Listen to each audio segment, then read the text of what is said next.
শেষ হলো Bangladesh football federation আয়োজিত BFF next global star trial, যেখানে পার্টিসিপেট করেছে সব মিলিয়ে 49 জন ফুটবলার। এবং শেষ দিনে ফুটবলাররা তারা দুই ভাগে ভাগ হয়ে ম্যাচ খেলেছে। দিনের প্রথম ম্যাচটাতে আন্ডার-19 পর্যায়ের ফুটবলাররা রেড এবং গ্রিন টিমে ভাগ হয়ে খেলেছে, যেই ম্যাচটা শেষ হয়েছে 2-2 গোলের সমতায়। এবং দ্বিতীয় ম্যাচটাতে কেউ গোল করতে পারেনি, গোল-নিল ড্র হয়েছে।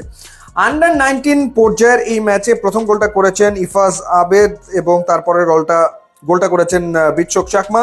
এবং গ্রিন টিমের হয়ে সেকেন্ড হাফে গিয়ে গোল দুটো শোধ করেছেন নাভিদ ওয়ালিউল্লাহ এবং ইয়াসা বিন জিয়া।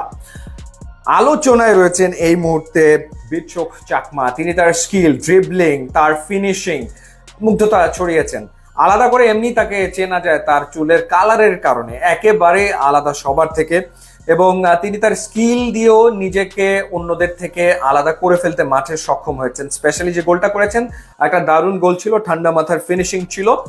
মূলত একজন মিডফিল্ডার। তার আগে জানিয়ে রাখি যে আমেরিকা থেকে তিনি আসছেন এই ট্রায়ালে পার্টিসিপেট করতে। ব্রুকলিন এফসি ক্লাবের একজন ফুটবলার তিনি।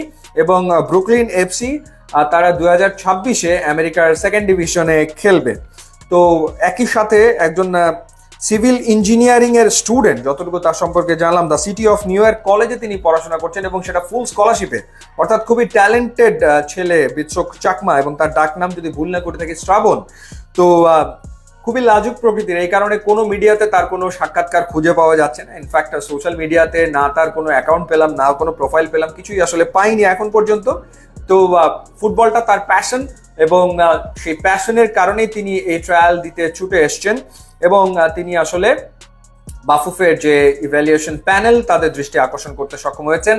এবং মোটামুটি ভাবে তিনি বাংলাদেশের বয়সভিত্তিক দলে সুযোগ পেতে চলেছেন, এটা আসলে বলে দেওয়া যায়। তো একজনের সাথে কথা বলছিলেন, তিনি বলছিলেন যে হয়তো এই মুহূর্তে আন্ডার-23 টিমে তাকে বিবেচনা করা নাও হতে পারে, বাট আন্ডার-19-এ আমাদের যে ব্যাচটা আছে, যেখানে মোর্শেদ আলীর মতো ট্যালেন্টেড ফুটবলার আছে, কিংবা আমাদের ক্যাপ্টেন ফয়সাল আছে, কিংবা স্যামুয়েল রয়েছে, তো সেই ব্যাচের সাথে যদি যোগ হয়ে যায় বিটচক চাকমা, তাহলে একটা ভালো ব্যাচ গ্রো করতে পারে, উঠে আসতে পারে নিশ্চিতভাবেই।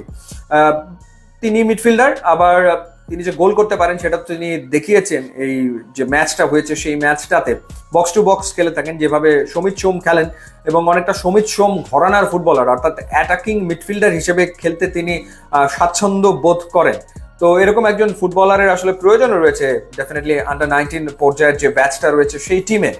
তো তাকে নিয়ে আশাবাদী হওয়াই যায়। এখন দেখার ব্যাপার, হাভিয়ার কাবরেরা নিজে মাঠে ছিলেন, সুতরাং তিনি যদি প্রেসক্রাইব করেন যে তাকে আন্ডার-23 টিমের ক্ষেত্রে, তাহলে তাকে আন্ডার-23 টিমে দেখা যেতে পারে। সামনে এশিয়ান কাপের বাছাই পর্ব রয়েছে। তো পুরোপুরি ডিপেন্ড করছে কাবরেরার উপরে। এবং শুধুমাত্র যে বিটচক চাকমা তিনি একা নন, আরো বেশ কয়েকজন ফুটবলার রয়েছেন যাদের ব্যাপারে ইভ্যালুয়েশন প্যানেল তারা বেশ আশাবাদী।